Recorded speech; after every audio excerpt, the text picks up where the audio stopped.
Hello, this is Memphis University, and we are bringing you another AP Calculus free response question practice video. Today we are going to be doing difficulty number 3 in our AB multiple choice light questions. So this is difficulty 3 out of 10. Just as a reminder, this series of free response questions is a little bit different than the other ones. The other free response questions, for example, all relate in a different way, in the same way. Sorry about that. For example, particle motion fricks, rate in, rate out fricks, graph fricks, table fricks, things like that. But not every single free response question on the AP exam can be categorized in a sort of under a larger umbrella. So I have these sort of miscellaneous bricks. I call them multiple choice light because it's basically the test makers are just pulling random multiple choice questions and sort of combining them. But just like the other list of topics like particle motion, we do have 10 videos, and we're going to slowly increase the level from difficulty 1 through 10. But I just want to stress that it is pretty good. This is probably the series of videos, the playlist of videos that you would want to watch from beginning to end, because a lot of these free response questions don't really have anything to do with each other, because again, they're pretty they cover a lot of miscellaneous topics, just things that I've seen before, but they might not be related from one difficulty to the next. So for example, for my area and volume difficulty 1 through 10 playlist, it slowly builds naturally, where you take difficulty number 5, for example, and then you tweak it a little bit to make it a little bit harder on difficulty 6. But for this one, I sort of not arbitrarily, but sorted various fricks that I found to be on the AB exam, and I try to sort them in terms of difficulty. But the key is that these free response questions look so different from from one and the other, or from each other really, that it's good to just do all of these free response questions if you have the time, of course, and if you need more practice. So in this case, we're going to be doing this free response question. It is non-calculator. We are an AB level, but of course everything on the AB exam could appear on the BC exam. More likely it would be on the multiple choice section, but it would still be useful if you are in BC. So let's get started. I've been rambling along a little bit too much. Like normal, this free response question is based off old free response questions that I've seen before, but I wrote this question and tweaked it. So let's take a look at what we are given, and then we are going to start the question, of course. So it looks like we are given some differentiable function, but we don't know what it is, and we are giving its derivative. And we are also given an initial point. So if you have done a lot of free response questions, you know that this initial point will be used eventually when we do the fundamental theorem of calculus if we need to find f of x, because the fundamental theorem of calculus does not just require a derivative, it also requires an f value to find either the equation for f of x or another f value. This is really similar to, for example, in particle motion free response questions, where they give you velocity and an initial position at the beginning of the question. So one of the most important skills on free response questions, because they can appear in different types. So for example, in this multiple choice like question, and particle motion, and graph fricks, and rate in, rate out, it's nice to know, to recognize that you do have to use fundamental theorem of calculus somewhere in the FRIT, because just from this small piece of information right here. But I'll try to highlight that when that comes. But for right now, the first question is a common one, the equation of the tangent line. So just keep in mind that for any equation of the tangent line, what you want to do is you want to find the point of the line, and a point on the line, and a slope, because once you have point and slope, you will be able to use point slope form to write the equation of a line. Here, the word tangent is important, of course. That refers to that the derivative will be the slope. So for example, the derivative at x is equal to 1 will be the slope value. So that's how do you do equation of the tangent line questions. Point and slope, where slope is derivative. Keep in mind here that this is not about f. This is the tangent line of g of x, where g of x is related to f in some way. So we can start writing it out. For the point, we need 1 comma g of 1. And not, for example, 1 comma f of 1. And then for the slope, again, because it's the derivative, we need g prime of 1. So let's do that real quick. The point's usually easier. It does not require any calculus, so let's do that first. So I'm gonna try to find g of 1 to the side here. Well, g of 1, if I just plug it into this formula, it looks like it's 4 times f of 1 plus 2 times 1. It looks like there's nothing about f that I can use in this particular question, but just be careful. It is a free response question, so you'll be using the givens at the very beginning of the question throughout the entire free response question. So for example, f of 1 equals 3, we're going to be using that. So g of 1 equals 4 times 3 plus 2. And if I do this, it looks like it's 12 plus 2, which is 14. So my point is going to be 1 comma 14, if that makes sense to you. Great. The harder thing is the derivative, of course. So the derivative is of the derivative of g. So we need to first find the derivative of g. Let's do that right here. So g prime of 1 equals, well, the derivative of 4 f of x is not too bad. It's just 4 times f prime of x. I'm not using the product rule because 4 is a constant. And I only use the product rule between two functions where they both have x's. And then just don't forget to take the derivative of this guy. Of course, the derivative of 2x is plus 2, as the derivative of negative 5x is minus 5. It's whatever the slope is. Finally, we do have to plug in 1 into this function. So this is when x is equal to 1. This vertical bar notation just means I'm plugging in 1 into this function. So what I'm going to get is I'm going to get 4 times f prime of 1 plus 2. We're running out of room, so hopefully we're almost done.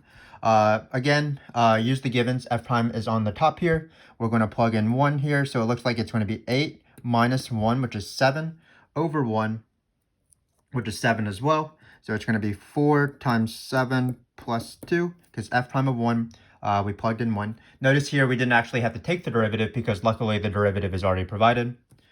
4 times 7 plus 2 looks like it's 14 plus 2. So that is finally going to be, no, sorry, I can't do math. 4 times 7 is, of course, 28. 28 plus 2 is 30. So just be careful with your math, as I did not do, actually. You don't want to miss questions because of arithmetic errors. So just be careful. Maybe if you have time, check your work, of course. So now we're ready to write the equation of the tangent line. Because again, we have a point, so let's box this point because this work is a little confusing.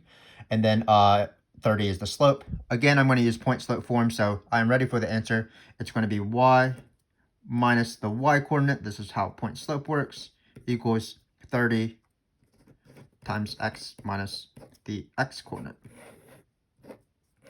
And that's this equation. Not too bad of a question. Again, let me just recap. Tangent line equation, what you need to do is you need to find a point and a slope, and the slope is going to be the derivative. And here, just be careful, this was a related function, but not f itself. It was actually about g. So we found g of 1 and g prime of 1. So that was a nice little warm-up. So let's do some shapes of curve stuff, sort of my favorite sort of topics. So here we have, it says, find the x-coordinate of the critical point of f. Determine whether the critical point of this critical point, or maybe there are multiple ones, is a relative minimum, relative maximum, or neither. And then we have to justify our answer using a shapes of curves rule.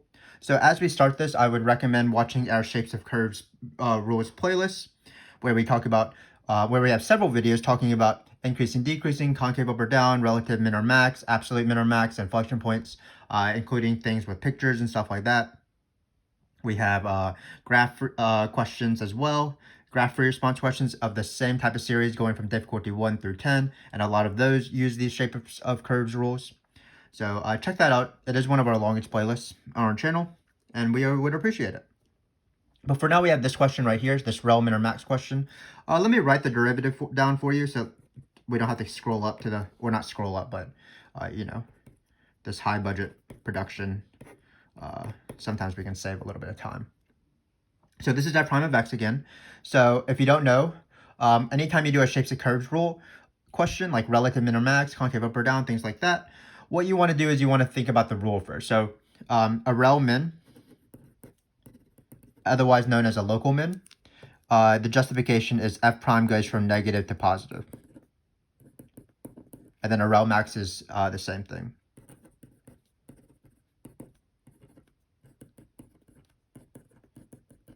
Furthermore, a critical point is where f prime equals 0. And then remember that it also doesn't exist. But in this case, we have that this question only applies for x being greater than 0, which means that we can't plug in 0 here. That's where it does not exist. So in this case, the critical point is just going to be where f prime equals 0, which is usually the case. So again, right when you see a shapes and curves question, I don't even look at the derivative yet. I like to think of the rule first, and then it reminds me what I have to do. So for example, for relative minimum, this is the rule. For relative maximum, this is the rule. And notice in this rule, the function that is included is f prime. So I want to immediately find f prime, and then I'm going to try to draw a sign chart of f prime because this is these two rules these two rules involve the sign chart of f prime because we want to know where f prime is negative and positive. Excuse me about that. So here I need to draw the sign chart of f prime. Again, this is a little bit lucky because we don't have to find f prime, it was given. So if we of course had f, we would take a derivative first and then do what we're about to do. And what we're about to do, of course, is to draw a sign chart.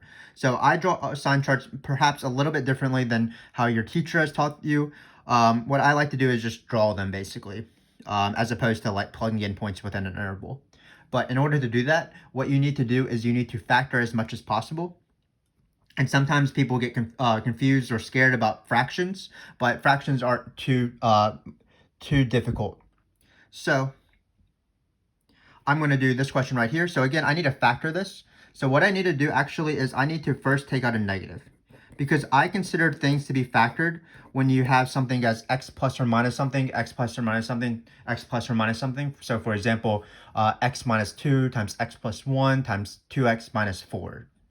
But if I have 8 minus x, I don't like that as much. I need to have it as x plus or minus something, and maybe I'll have a negative in the front. So this is how I factor as much as possible. And once I have factored as much as possible, then I'm ready to draw the sign chart. A lot of students have a lot of issues with sign charts. They do struggle with them, but we do have a very helpful video on sign charts on our channel, so please check that out if you need to. But what you do is, when you have a sign chart of a fraction, you plot each zero of both the numerator and the denominator. So for example, the denominator 0 is 8, and the numerator's 0 is 8, the denominator 0 is 0, because x squared equals 0, solves 0, of course. So we are ready to draw the sign chart. The first thing to do is you ask rules for yourself. So because we're drawing the sign chart as opposed to the graph of the function, this sign chart will be the same sign chart as negative x minus 8 times x squared, basically if there was no fraction. So what you want to do is you want to count the number of x's, and then you want to determine if it's negative or odd. And that's based off, the point of that is to find the end behavior. Sorry about this. So let's do that real quick. So what you do is you count the number of x's, and x squared counts as 2 x's, so it's 1, 2, 3, which means it's going to be an odd function because n is equal to 3. Basically, it's a cubic function. And then notice that there's this negative in here. So that means that this sign chart is going to be a negative cubic function. And if you don't know, negative cubic functions start right here and end right here. So let me draw this sign chart for you.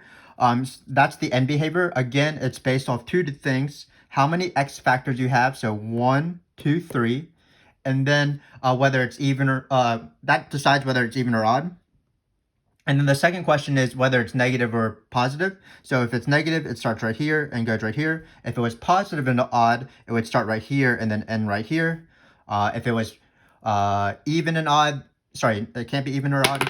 Sorry about this. I'm really struggling right now, but I'm going to keep going.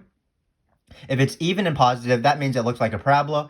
So it starts right here, ends right here. And if it's even and negative, that means it looks like a upside down parabola. So that it starts right here, ends right there.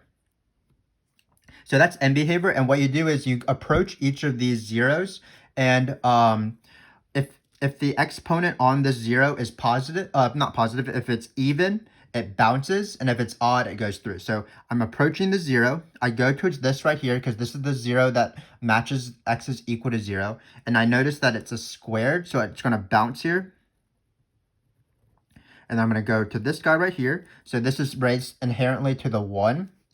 And if it's raised to the 1, that means it's an odd, so it goes through. And luckily, I'm doing this right because it ended where I want it to end. So again, let me repeat exactly how to define these sign charts. What you need to do is you need to first factor as much as possible. That is definitely the key step. The second thing you need to do is you need to determine whether the function is an even or odd in terms of its leading exponent. And how you do that is you just count the number of x's you have. So 1, 2, 3, because this x squared counted twice. Then you decide whether it's positive or negative. But if you have factored as much as possible, it should be pretty obvious based off whether this is going to be a negative or not. And then you sort of remember what the end behavior of the 4 common functions are, which are, of course, even, odd. Sorry, I keep saying even, odd. That's not a thing. You can't be even and odd. The 4 common functions are even, positive, even, negative, odd, positive, odd, negative. You draw the end behaviors, and then you have the zeros. So that is a long, convoluted explanation of this sign chart, but let's do this question in this context. So it says, find the x-coordinate of the critical point of f. Again, because x is greater than 0 here, the only critical point is at x equals 8. So critical point is when f prime equals 0. That is at x is equal to 8. And then 8 is right here. Now I have to identify whether this is a relative min or max. But, well, there's not really a but whatever. F has a local max here, or relative max, because notice the derivative, which this sign chart is of, goes from positive to negative. Relative max. So we can erase the word but and let's write at x is equal to 8. Because again, we're considering 8. It goes from positive to negative. F has a relative max at x equals 8 because, and then we're going to write the rule here. I am running out of room. I apologize. So we'll just write f prime goes from positive to negative. And if you're doing this on a free response question, it's probably good to write out those words in English. F prime goes from positive to negative. One thing to keep in mind is that I try to be as specific as possible. So always my justifications either include f prime or f double prime. I never say, for example, the slope goes from positive to negative. I don't even use the words the derivative goes from positive to negative, or the graph goes from positive to negative, or the sign chart goes from positive to negative. I just refer to what it exactly is, f prime or f double prime. So that's how you do shapes and curves questions. You find what the rule is, you draw the sign chart as carefully as possible, and then you apply the rule. We have practice for the next one. So in the next one, it looks like another shapes and curves question, which is concave up. Again, let's think about how to do this. What you want to first do again is to remember what the rule is for concave up. There's actually 2 rules for concave up. So one of the rules is f prime is increasing. And if f prime is increasing, that implies that f double prime is positive. So you actually have a choice. Do I want to use this rule or do I want to use this rule?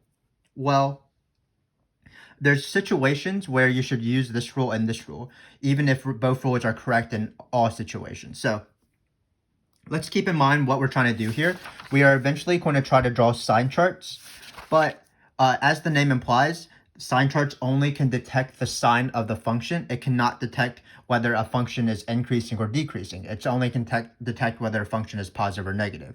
So the rule of thumb is if you can take 2 derivatives, you should use this rule right here, because I can easily find a second derivative. I can try to draw its sign chart, and then I'm done.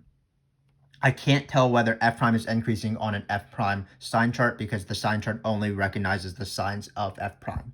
So you might be asking, when should I use this rule? You use this rule when f prime is given as the graph of f prime is given.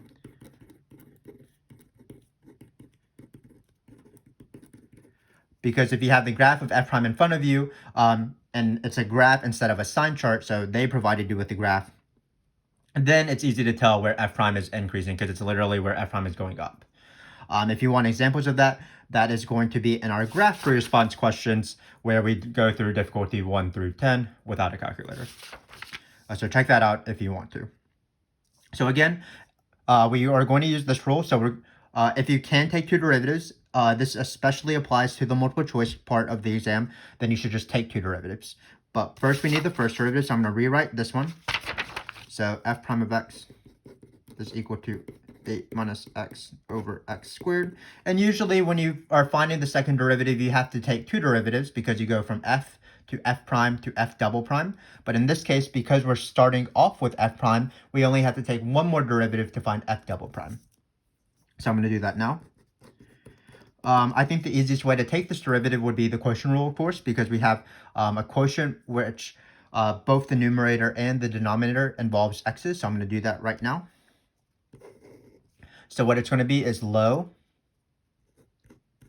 meaning x squared, times the derivative of high, the derivative of the numerator, which is just minus 1, minus low d high minus high, just rewriting 8 minus x, d low, so the derivative of the denominator, which is going to be times 2x over x squared. Keep in mind that's x to the fourth because x squared squared, you multiply the exponents.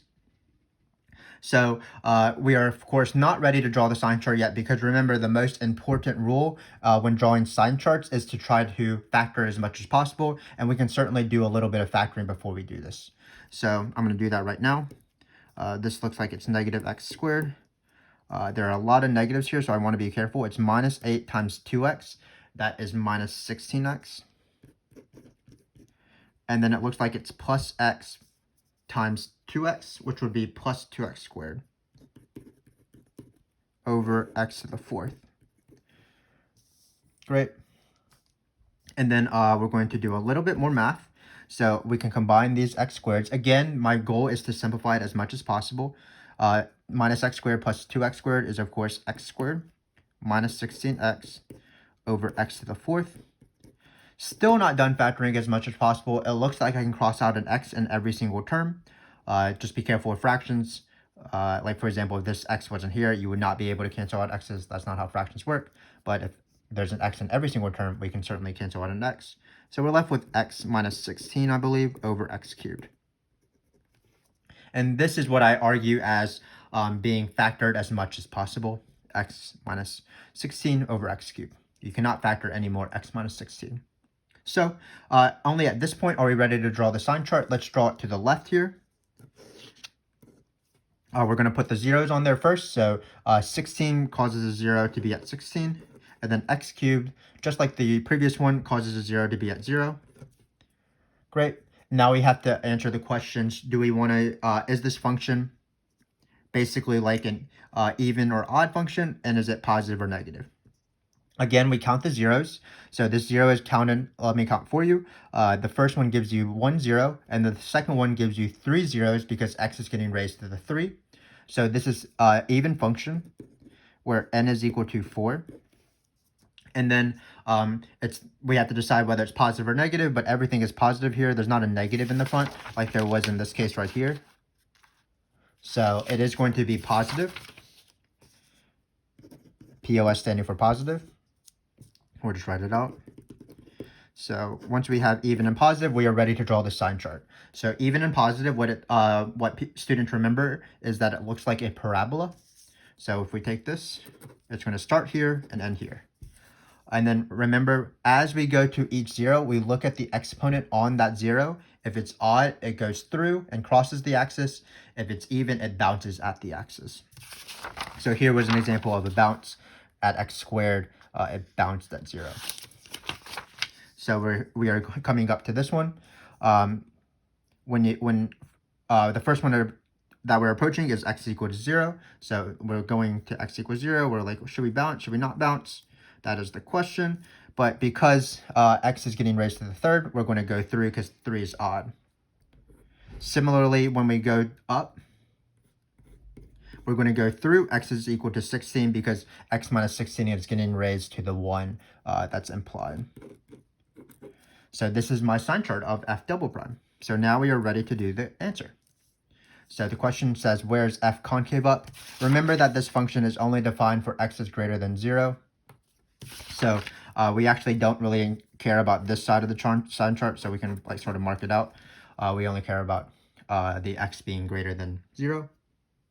So remember that the rule is f is concave up when f double prime is positive. We did not use this rule because we were not provided a graph of f prime. So the answer is f is concave up. You can write the justification first. F double prime is positive on 16 to infinity. And we are done with that shapes and curves question. So just a quick reminder for all shapes and curves questions. First, you have to know the rules really well. Knowing the rules tells you which derivative to take. So for example, in this one, we found f double prime. In the previous one, we just kept it with f prime. So once you know which derivative you want to use, you need to factor it as much as possible, even if it's a fraction, even if it has e to the x's and things like that. And then once you're ready, after you have factored as much as possible, you draw a sign chart. I don't do any like plugging in the values in between. I feel like I would mess that up. So I just draw the sign chart in terms of what polynomials look like, basically. And then once you draw the sign chart, you apply the rule. So shapes and curves questions are probably the most, one of the most important topics on the entire AP exam. Probably more likely to find something like C and B on the multiple choice section, which is why this is multiple choice like questions. It is probably the third most important topic on the AP exam behind derivatives and behind integrals. So just keep that in mind. Speaking of integrals, we have anti-differentiation, which implies integrals, which implies fundamental theorem of calculus. So we have one final question. So let's do this one final question. So let me again write out what the derivative is so we don't need to flip back and forth. So remember that f prime of x is equal to 8 minus x over x cubed. We have the point 1, 3, so we're good to go. And we are going to use for the fundamental theorem of calculus. Because, again, we have not used f of 1 equals 3. This is where it comes in. Before I read the questions, I see f of 1 equals 3. So I know that eventually I'm going to be taking an integral using this point eventually, and here the time has finally arrived. I am going to use this point at the very end to find my plus c when I take this integral. So let's do that. Just keep in mind that here we're not using what I call the fundamental theorem of calculus formula because we're not finding f of a number. We're finding f of x where our answer is going to have x's in it. Our answer isn't going to be like find f of 2, which is 7 or something. I don't know. That I set up using the fundamental theorem of calculus formula. And I do that a lot in my like particle motion free response questions and my graph questions and things like that. But for here, we're just finding a function of f of x. So let's do that. So I write f of x is equal to an indefinite integral, meaning there's no numbers here. Again, if I were using the FTC formula, I would apply this at the beginning and do like 3 plus the integral, 1 on the bottom, whatever number I wanted, like 2, and then f prime of x. But when I do this sort of process, I leave the 1, 3 at the very end. I'm going to take this integral, I'm going to have a plus c, and then I'm going to use the point 1, 3 to find that. So let's do this integral real quick. Just be careful with this integral. One thing you want to know is that every single integral potentially could be a U substitution because this is the AB exam. But in this case, it is not a U substitution because these two functions really have nothing to do with each other. So for example, if you thought U would be equal to x cubed for some reason, the derivative would be 3x squared, and there's no x squared, so you wouldn't be able to change the x's to U. So it is nice to know that a lot of questions on the AP exam will be U substitutions, but not every single one is. For example, in this one. This is also a pretty hard integral to actually evaluate. The antiderivative is not, of course, just the antiderivative of this divided by the antiderivative of this. That's not how integrals work. That's not even how derivatives work. There is no equivalent of the quotient rule, so this is a rare question. I see this on the multiple choice maybe every 3 years or so. I call this the split numerator. Basically, we have this complex fraction, but we're allowed to split the numerator of fractions. We can't split the denominator of fractions, but that doesn't matter in this case.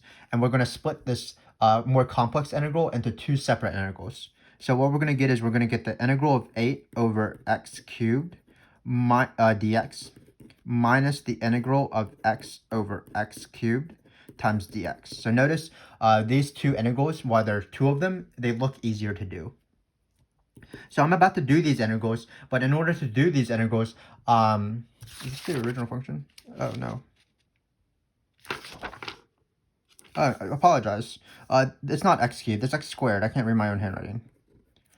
So we're going to change it to what it originally says. So this is embarrassing, but hopefully we'll move past it. So this was x squared, which makes it a little bit different. So obviously, if the derivative is something, you should write that derivative. But none of what I've said was wrong. This is still a split numerator where we're splitting it up into two easier integrals. We're about to do the power rule potentially. So what you want to do is you want to change these exponents into, you want to change these fractions into negative exponents. So it's going to be 8 times x to the minus 2. These two are equivalent. I do this for every single power rule case when I take derivatives and integrals, for example, for square roots and negative exponents and things like that. Here, I don't want to take this integral yet because I can just cancel out 1 over x. You can rewrite 1 over x as x to the minus 1, but I'm not going to do that, as you'll see why later on. So I'm just going to take this antiderivative first. So it is the power rule. So what you want to do is you want to add 1 to the exponent. So that's going to be x to the minus 1, because minus 2 plus 1 is minus 1. Then you flip or you multiply by the reciprocal of this new exponent. So that's going to be 8 over negative 1. But of course, dividing by negative 1 is the same thing as multiplying by negative 1. It's a sort of a special number. And I could use could change this to x to the minus 1 with the intention of doing the power rule. But be careful. This is the one case where it's not the power rule. 1 over x. If it's 1 over x squared, or 1 over square root of x, or 1 over x cubed, or 1 over x to the 7th, all of those are power rule. This is actually ln, because the derivative of ln of x is 1 over x. Remember that the power rule does not apply for the only number it doesn't apply to is when it's x to the negative 1, which is exactly this case. So let's take this integral. It's just going to be the ln of the absolute value of x. That's just the rule. That's just the antiderivative of this. Finally, this is not the antiderivative, of course, because you do need to remember plus c. That is a very key part of this integral, because we're going to use f of 1 comma 3 to find this plus c. So let's do that now. So this is f of x. So I'm going to plug in 1 comma 3 into this function. You might be uncomfortable a little bit with negative exponents. So the rule is you use negative exponents to take the integral or the derivative, and then you immediately turn it back if you need to maneuver it or manipulate it more algebraically. So if you want, before I'm going to plug in this 1 comma 3, I'm going to simplify this to be negative at 8 over x minus the ln of x plus c f of x.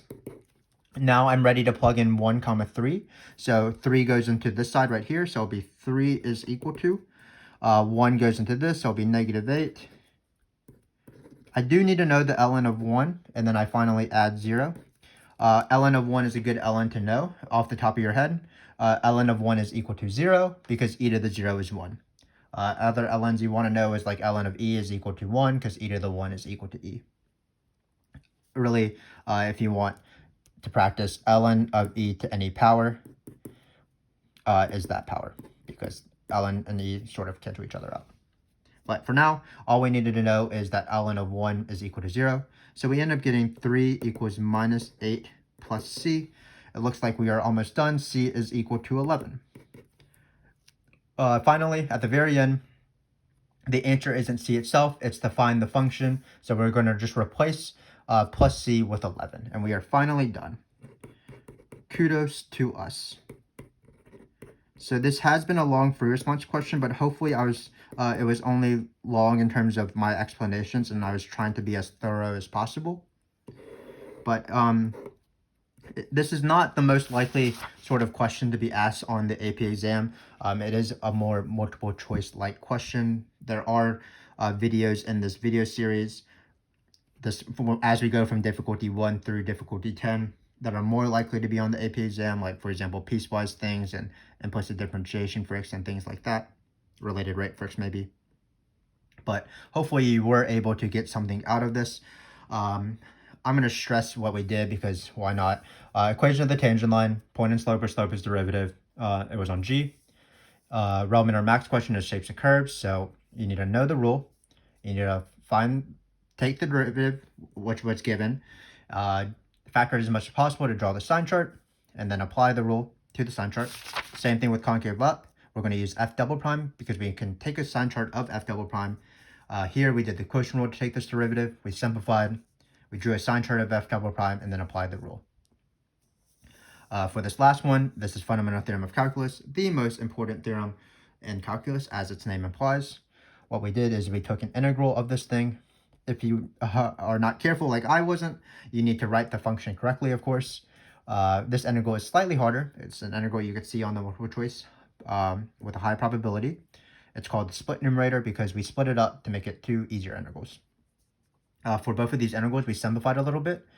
We converted things to negative exponents because it allowed us to find the power rule more easily. This integral is not the power rule though because it's ln. Once we found the integral, the most important thing was the plus c because we plugged in 1, 3 to find the plus c, and then we're done. So I hope this was useful, even if it doesn't appear on the AP exam. It was a good review of equation of tangent lines, of critical points, of shapes of curves stuff like relevant or max and concave up or down. And it was a nice example of fundamental theorem of calculus where the integral was a split numerator. But I am done for the day. I hope that, again, I encourage you to join me as I slowly progress through this playlist, difficulty 1 all the way up to difficulty 10, even if you're in BC, but of course, if you're in AB, because this is the AB playlist. It is important to go through all of these videos if you want to try to get as much exposure to AP exam questions as possible, because these free response questions will cover a wide array of topics, unlike, for example, the area and volume playlist or the particle motion playlist and things like that. But as you can maybe tell, my voice is sort of dying right now, so I am going to go. I will see you hopefully in the difficulty 4 AB multiple choice like question video. Until then, good luck on anything that you are taking in the future, and I will see you in that video. Thank you very much for watching.